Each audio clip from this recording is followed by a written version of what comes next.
নিয়ে আসছেন। গতকালকে কর্মী যার উপরে প্রথম হামলা হয়েছিল সেই মিঠুন ভাইকে কিছু বলার জন্য অনুরোধ করছি।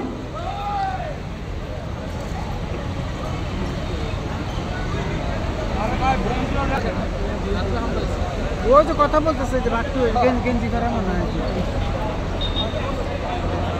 থেকে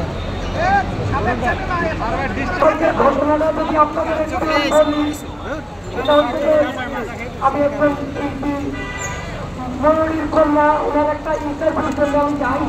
আমার সাথে কোনো ক্যামেরা ছিল না, আমার সাথে কোনো মাইক্রোফোন ছিল না। আমি নর্মালি তাকে কনভিন্স করতে গেছি যে একটা ইন্টারভিউ সে দিবে কিনা। তো আমি তাকে নর্মালি প্রশ্ন করছি যে আপনার মায়ের সিনেমাগুলো আপনি দেখেন কিনা এখন টেলিভিশনে তখন চলে। এই প্রশ্ন শুনে শিবাসন আমার তো খুব ক্ষিপ্ত হয়ে যায় এবং আমাকে শিল্পী সমিতি থেকে দ্রুত বেরোতে বলে। আমি যখন তাকে বলি যে ভাই আমি বেরোচ্ছি, আমি সাংবাদিক, তো সে কথা শুনে না শুনে একটু আমি তাকে বলি যে একটু ভদ্রভাবে কথা। তো সে আমাকে বলে যে তোর সাথে ভদ্রভাবে কিভাবে কথা বলবি। তখন সে আমাকে ধাক্কাতে পড়ে শিল্পী সমিতির এরিয়া থেকে বের করে দিচ্ছে। এরপরে কয়েকজন আমার সহকর্মী আমাকে বাঁচা থাকেন, তাদের সাথে তখন কথা হয়। এরপরে তো আপনারা সবাই জানেন তো যে ঘটনাটা ঘটছে খুবই নেককারজনক এবং খুবই দুঃখজনক। আমি এফটিসিতে দীর্ঘ 8 বছর যাবত আছি। এফটিসির পাতা থেকে শুরু করে পিএন পর্যন্ত আমাকে চিনি। সেই জায়গা থেকে এবং তারা একটা মিথ্যা দাবি তুলতেছে পুরা সিসিটিভি এফটিসির শিল্পী সমিতির অফিস পুরা সিসিটিভি তারা নিয়ন্ত্রিত। তারা চাইলে সিসিটিভির ফটো দেখতে পারে যে আমি কি করছি এবং ওখানে কি হয়েছে।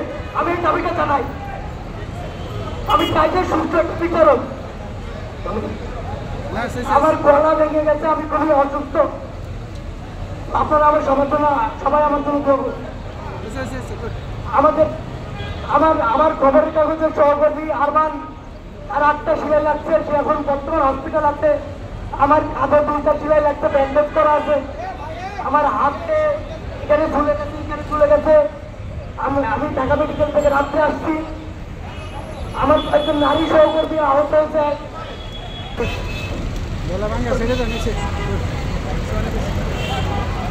ভালো গলা লাগছিল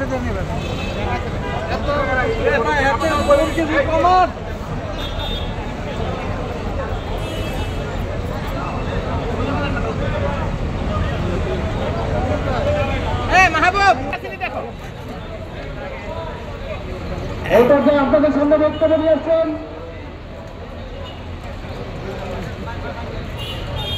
এটাকে আপনাদের সামনে বক্তব্য